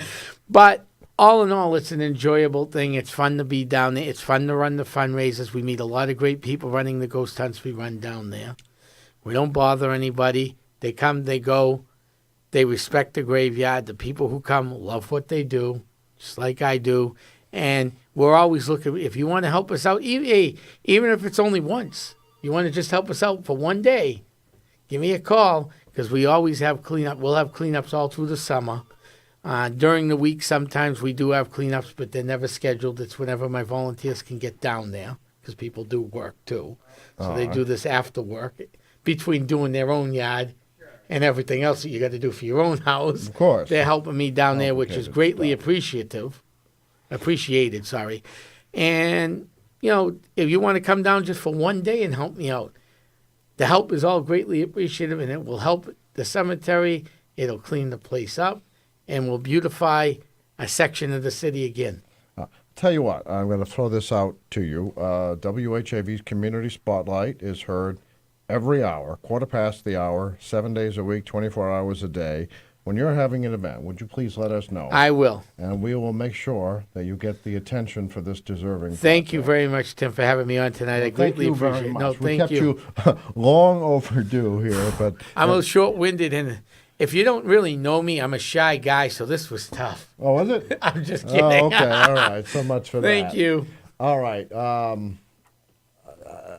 I don't think we have time until after the news for that caller, so we're going to... Poor Tom's been trying to leave. He's been inching his way out since we started almost. No, he's not. But if the corporal who's on hold would willing to wait, we'll bring him up after the news. Tom, thank you very much again. Thank you. Appreciate all the great work you do. Thank you for bringing me up to date. I have to say I learned enormous amount tonight, and I bet our listeners did too. Yes. All right, we're going to go to local news and weather. We'll be back with more of the Open Mic Show and open lines and the birthday award or anniversary cake award winner after that. Open mic! Tim Coco and the Open Mic will be right back. Get in on the action. Call 978-374-1900 or email tcoco@whav.net. If you are enjoying this program, please consider making a donation right now. Your donations to not-for-profit WHAV help keep these vital community services on the air. Donate online at www.whav.net. It's 8:01. WHAV LP Haverhill.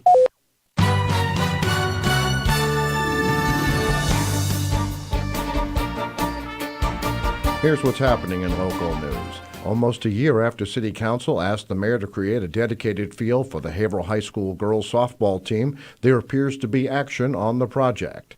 Mayor James Fiorentini will ask the council Tuesday for a little more than $7,500 to pay an engineering firm for drawings and studies of two potential field locations. As previously reported by WHAV, Councilor Colin LePage last June told his colleagues that creating a field for the girls would go a long way toward providing equity for the city's high school athletics program. Reading from a letter written by parents of softball players and members of the team's booster organization, LePage said the team is put at disadvantage in the Merrimack Valley Conference. Coaches of other teams don't want to play in Haverhill because of those conditions, he said. His colleagues agreed, voting 8-0 to request that Fiorentini begin the process of creating a new softball field and related facilities. Cost estimates at the time were from $610,000 to $700,000 to build a field either at Haverhill High School or at Trinity Stadium. In February, Haverhill School Committee President Gail Sullivan asked for an update on the plan for the softball field, saying the facilities in Riverside Park made available to the high school girls do not measure up to the diamonds inside Trinity Stadium, where the HHS baseball team games are scheduled. The study will be formed by landscape architects and planners Brown, Richardson, and Rowe of Boston and will include design drawings and cost estimates for fields at two locations and attendance at one public meeting about the project. Saying the Haverhill School Committee is out of touch and needs fresh blood, a second newcomer has taken out nomination papers to run for a seat on the board. Alicia Smolar took out papers recently from the Haverhill City Clerk's office. She describes herself as a stay-at-home mom with a daughter in 5th grade at the Silver Hill Horace Mann Charter School. While she has long believed the school committee needs new members, she made up her mind to run after observing members during the last board meeting. And I would like to see more of like an involvement and, engagement when someone's getting up there to speak and talk about what they're doing with passion rather than just someone just gazing off. Smolar, a Mount Washington neighborhood resident, said she has served on Silver Hill's parent-teacher organization and delivers a unique perspective. I am involved in some of the activities that occur at the school and very active, back and forth with things that are going on with the school. Referring to what she perceived as a lack of member interest in the presentation about the high school's Model United Nations program, she said current school committee members need to stay on top of current events. Smolar said she plans to make regular school visits if elected. Get in there, see what the concerns are for each individual school, see what, what their needs are, what they think is lacking. As previously reported by WHAV, the only other school committee candidate to pick up nomination forms was Katrina Hobbs Everett, who ran for city council 2 years ago. None of the existing school committee members, Paul Magliacchetti, Maura Ryan Ciatadello, and Sean Toohey, have yet taken out papers for the fall election.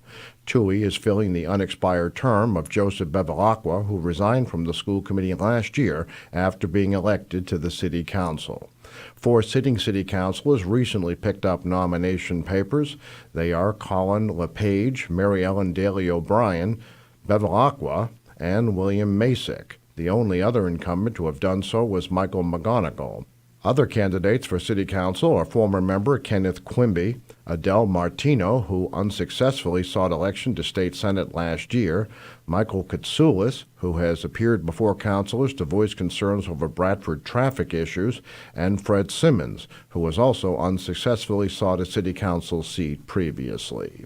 Candidates must submit 50 certified signatures by August 1st to go on the ballot. Signatures are certified by the City Board of Registrars of Voters. Remember, WHAV is the only Haverhill-based news source. There's always more at WHAV.net. In the Edwin V. Johnson newsroom, this is Tim Coco. From Feature Story News in Washington, I'm Rebecca Foster. The leaders of the U.S. and Israel took a combined tough stance on Iran Monday during a joint press conference in Jerusalem. Meanwhile, Donald Trump's former U.S. National Security Advisor Michael Flynn is refusing to hand over documents to Congress. And the UN has reported a drop in violence in Syria following the establishment of de-escalation zones. Wave weather.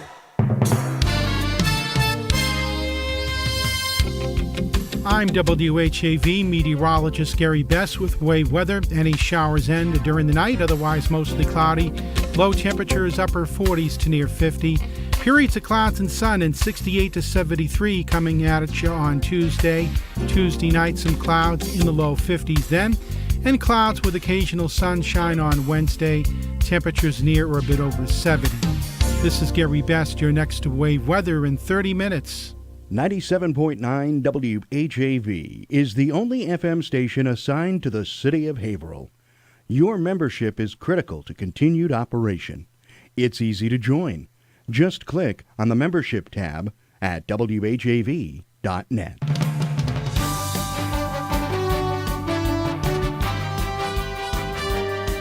97.9 FM WHAV.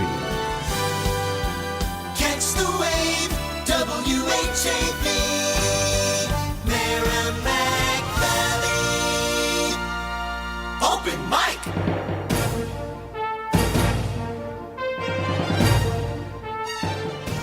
From the Edwin V. Johnson newsroom, WHAV presents the Open Mic Show with Tim Coco. Make your voice heard. Call 978-374-1900. That's 978-374-1900. Or email tcoco@whav.net. 8 minutes past the hour, 97.9 FM, WHAV. This is the Open Mic Show. I'm your host, Tim Coco. Thanks to Chris Porter, who's producing in Master Control, and thanks again to Mark LeMay last week, who filled in for the show. We tried to chain him here so he'd stay, but I guess we'll have to negotiate further. But Mark does his own great show Friday nights here on WHAV at 6:30. It's an hour, 6:30 program called Your Hometown. I hope you were listening last week. His former Haverhill Mayor John Guerin was on the program. And we will run some repeats at some point to double up the schedule for those who can't tune in at that time. We'll figure that scheduling out, but they'll be on. We'll try to work it out to twice a week. The goal, of course, is to fill in talk every night of the week. And Joe Edwards has been standing by to take over a sports-themed talk show. And unfortunately, we just have not been able to find a volunteer producer who could produce the program. And that is the only thing slowing us down. Everybody's volunteer here, and that's the nature of public radio. We'll try to work that out. All right. Cake contest. You have about 6 minutes. If you know someone having a birthday in June or a couple having an anniversary in June, they could win a free 7-inch cake, choice of vanilla or chocolate, from Albide's Second Generation Italian Bakery, 140 South Main Street in Bradford. Very generous. There's no cost to the recipient, no cost to the caller, no cost to WHAV, just the generosity of Albide's Second Generation Italian Bakery. So simply call 978-374-1900. Wish someone a happy birthday or a couple a happy anniversary. Chris will take the name before you come on the air. Put it in the hat, and so you have, well, you're down to 5 minutes. So 978-374-1900. All right, let's take a call. We have Jerry from Methuen. You're on the open mic. Good evening, Tim. How are you tonight? Good. Nice to hear from you, Jerry. How are you? Pretty good. I had something a little different tonight. The big top is down, correct? The Barnum and Bailey circus. That's right. Yeah, did you? Are you going to miss it? They ended that tradition. Is that right? I haven't been there to a circus for years and years and years. I have to admit, even when I was a kid, circus did not appeal to me. Well, I just wanted to tell you a little story, a short one, I hope. Okay. My mother's name was Joy, and her first cousin's name was Agnes Leclerc Joy, and basically she was an equestrian with the Barnum and Bailey Circus, and they were performing, I think it was in New York, during the Civil War, and the one of the German mercenary soldiers, he wasn't a soldier, his name was Count Prince Zalm. I bet you David Gowsley would know about it anyway. I'm sorry, anyway. What's that name again? Pardon? What was the name again? Prince his name was Prince Zalm, P-S-A-L-M, and he saw my mother's cousin, Agnes Leclerc Joy, in the circus, and immediately he fell in love with her, and they got married. And he fought on the side of the North. And after the war, the princess and him went down and fought on the side of Maximilian in Mexico. And what happened was, you know that Maximilian was and his family were beheaded, and his wife and himself and 2 children were executed by Juarez. And there is a picture in one of the churches down there showing the princess, Princess Zalm, on her knees praying to Juarez to commute the sentence, but didn't work. So anyway, they went back to Germany, and she lived over there. But actually, she visited Lowell one time to meet with my mother and my grandmother, and it's quite a thing. She wrote 2 books. She wrote a book, two-volume book. It's called 7 Years of My Life, and it's a collectible, and I have a copy of it. I have the two copies, edition 1 and edition 2.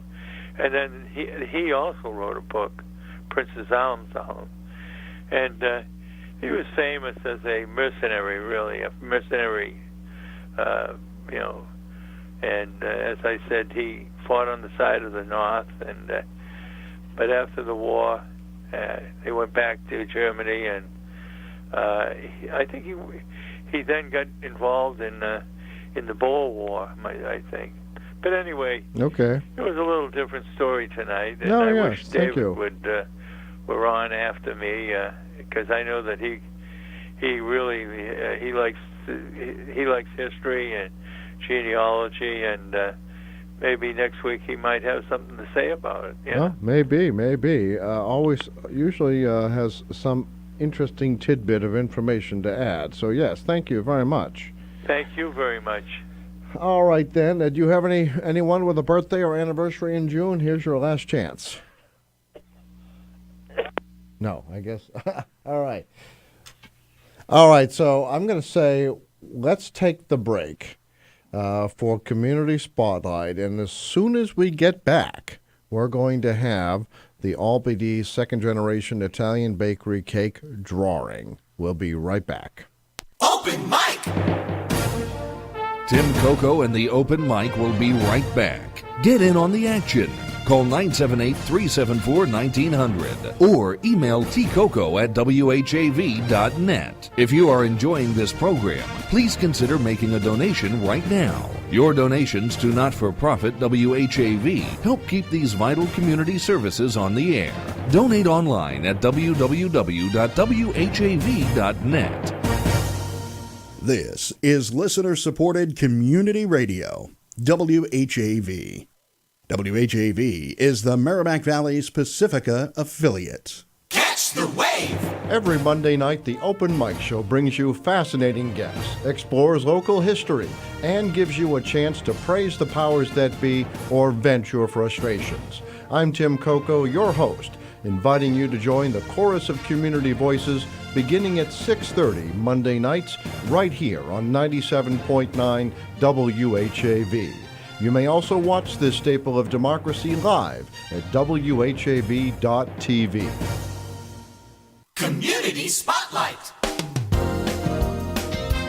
Haverhill Triad, a partnership of senior citizens, law enforcement agencies, and councils on aging, agree to work together to reduce criminal victimization of older citizens. The Triad has purchased a shredder to destroy papers that identity thieves steal from seniors and use to exploit them.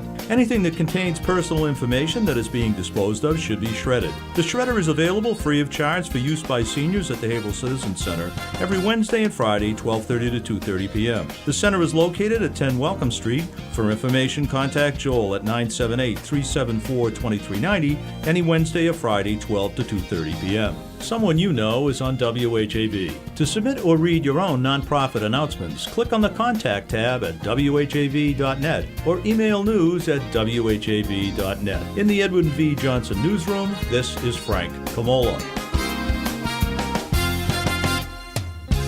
WHAV Open Mic!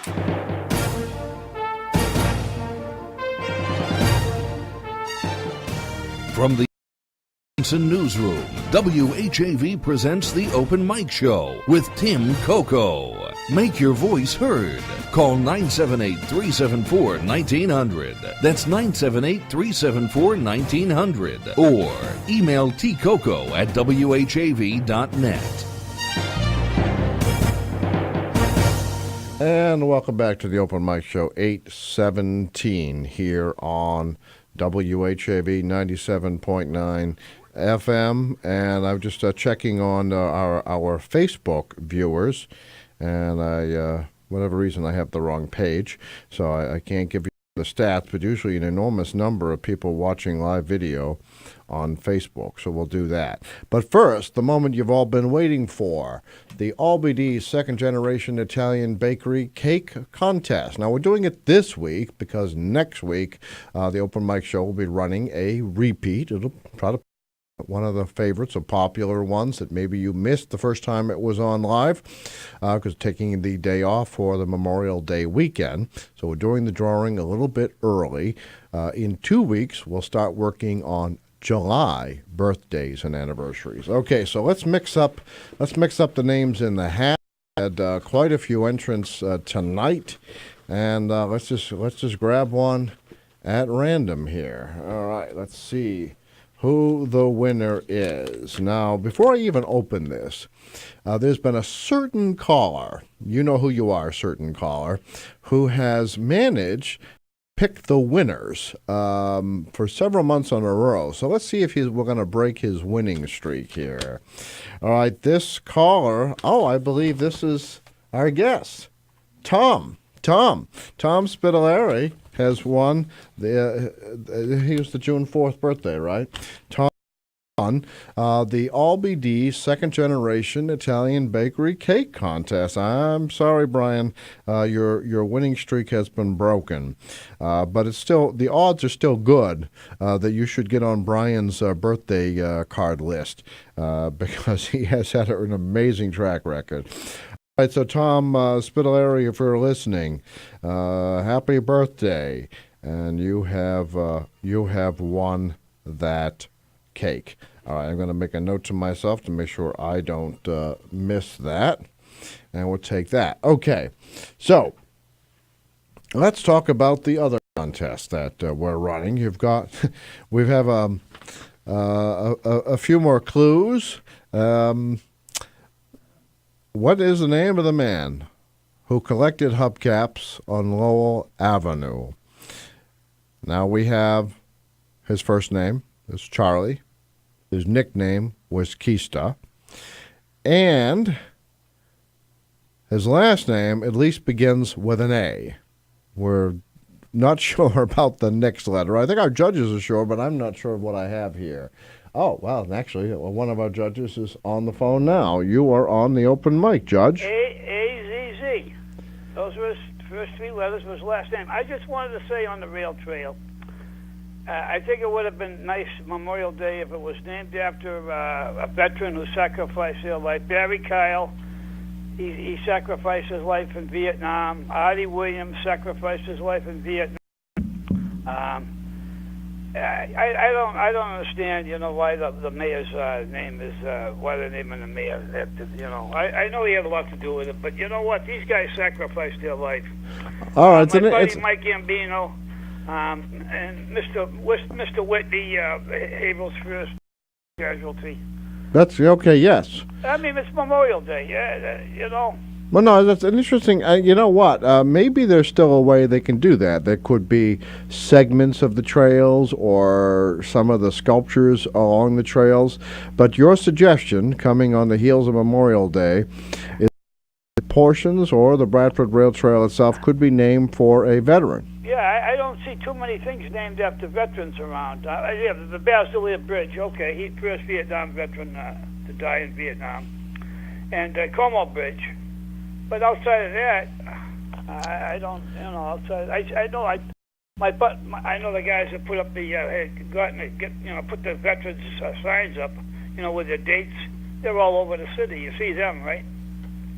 Yes. They're on on a post and with their name when they died. That's right. And actually, Whitney's up near where I live, right? Hey, that's right. I just say it was too bad that they didn't have the show on last week live on the TV. For some reason, it wasn't on, Yeah, actually, we were told, and maybe I'm just becoming forgetful, that we had been previously told we wouldn't be on. And that was too bad. I would have really liked to, Mr. Smith he did a lot. I couldn't get it on the radio, and I don't have a computer, but. And I know I've known Russell for years anyway. But anyway, I just want to wish all the veterans out there a happy Memorial Day and have a good night, Tim. Well, thank you very much. Very much for elaborating on the prizes and for your suggestions. And if just one last note, if you wanted to see the program with Russ Conway, you can go to WHAV.net, and the entire video is on the bottom of the page. All right, maybe my son will do that for me. All right, thank you so much. Take care. Enjoy the holiday. Happy holiday day. All right. So, of course, Memorial Day is the kickoff of, for many, summer. Maybe you have some big summer vacation plans. We have 7 minutes to the end of the program. You want to call and offer your suggestion on what a good summer vacation might be? 978-374-1900. 978-374-1900. I'll tell you what.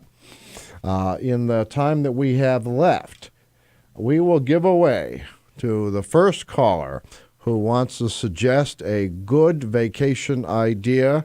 We're going to give away these this pair of headphones, earphones that work with your iPad or your Android or maybe your transistor radio. I wonder how many of those are still around.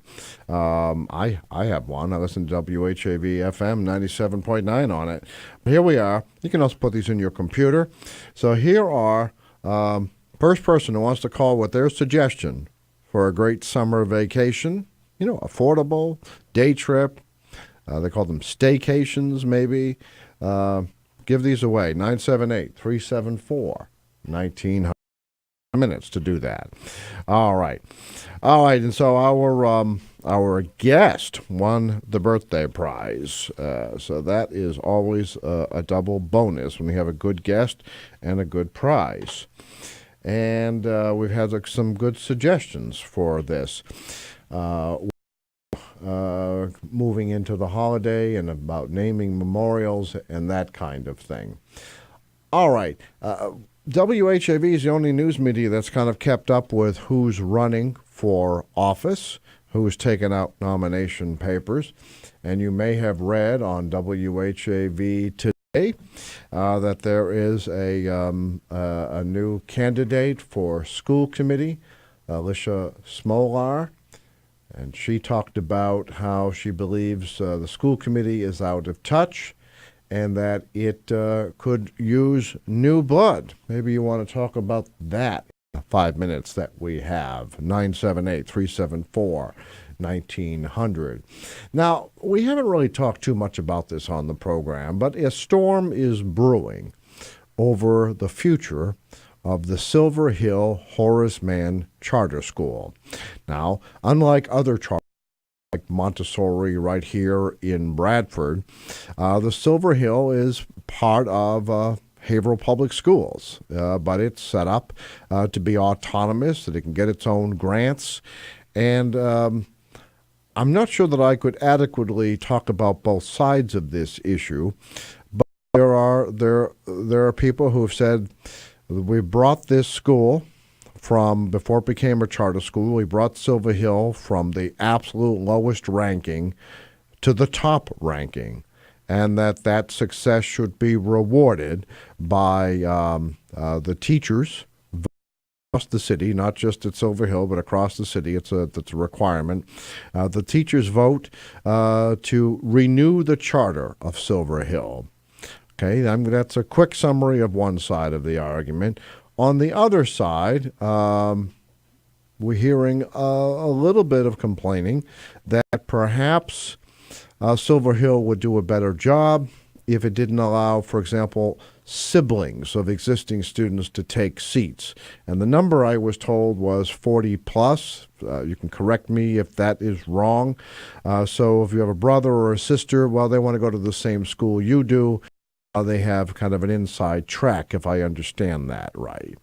So those seem to be the prevailing arguments. Then there are some other that are more philosophical. If it's not broken, why fix it on one side? On the other side, saying, that quadrant, as they call it, Constantino and Tilton and Silver Hill have many students who aren't getting the best at, say, Tilton because of the old physical building and that kind of thing. And then maybe opening Silver Hill would be an option for those students. We have others on the other. I'm as fair as I can. I have no dog in this fight, as they say. On the other side, we hear that it's already a neighborhood school, that predominantly the students are Mount Washington students, and they will move on to Constantino automatically. Well, I think there's something we're going to be watching, listening to on WHAV News. There'll be a vote in June by the members of the Haverhill Education Association, that's the union. A move was made this year that the president, Lisa Begley, that all teachers have a say in this, and that is the interpretation of the lawyers. In the past, it was only the faculty of Silver Hill that voted. And, okay, I don't know what the arguments are on either side of that. We're simply the information. But I'd say that's going to be one of the big topics of the summer, that we all want to listen to 97.9 FM WHAV and learn more. So I think we're just about ready to wrap it up. I see Channel 22 broke away 2 minutes early. So why don't we ask our listeners to think about the memories of those we've lost during Memorial Day, ponder the future, and hope for the best for our country. Thank you very much for joining us for the Open Mic Show. We'll be back with a live show in 2 weeks, a rerun next week. Good night. Open mic.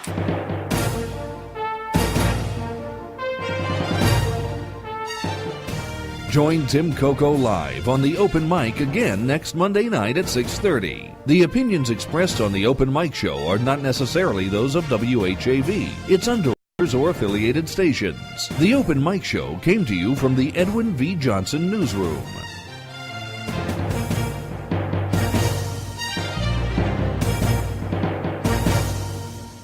It's 8:30.